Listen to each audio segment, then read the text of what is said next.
This is episode 4. The information is specific to me, but the general ideas can be applied to everyone.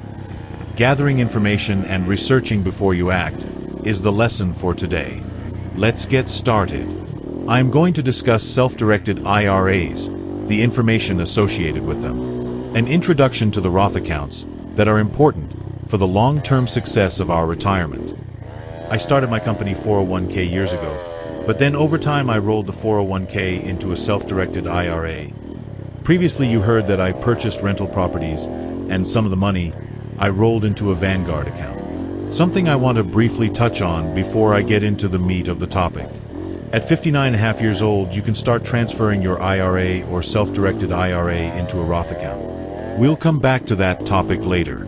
In my situation, just this past year I had the idea to let my son become a renter and one of my self-directed IRA rental properties.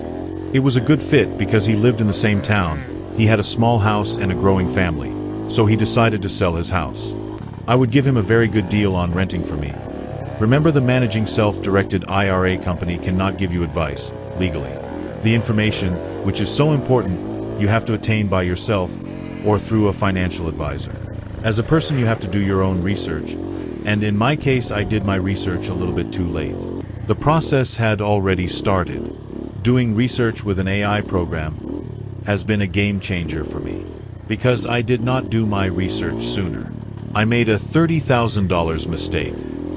Because I had talked to my son about renting my property for me, he went ahead and sold his home, and I timed my renter moving out with his home sale. But then one morning I just happened to type into my AI program, "Can I rent self-directed IRA home rental property to my son?" And of course the answer is no. Since I had already started things going with my son, this was the mistake I made. Now I'm forced to transfer my self-directed IRA rental property into my name. I had to hire a lawyer, change the deed. The home is now worth over $200,000. On paper, it's doubled in value. As a retired couple, you generally have less income than you would when you were working. So that's really the idea behind an IRA. You're in a lower tax bracket as a retiree than you were in your younger years, during the peak of your working life. What's happened to me this year is, my wife and I make about $100,000 between our Social Security checks and some small sources of income we have. So instead of reporting $100,000 for our taxes this year, we get pushed up into the $300,000 tax bracket.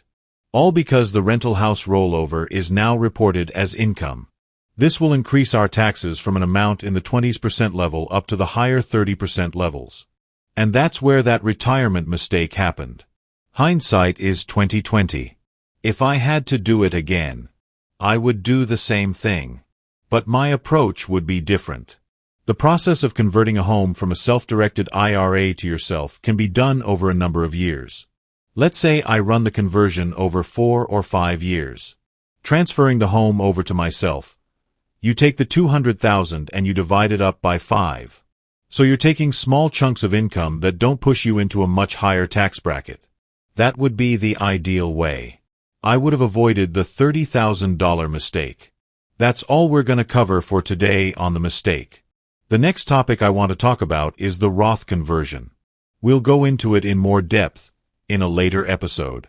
The Roth is a vehicle to convert money from a brokerage account or IRA or 401k into an account that will not tax you when you take the money out later.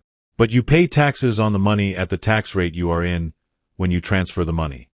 The next episode we will go over, in more detail, the timing of the Roth conversion, RMD, required minimum distributions, and an introduction to Social Security, ACA, and Medicare.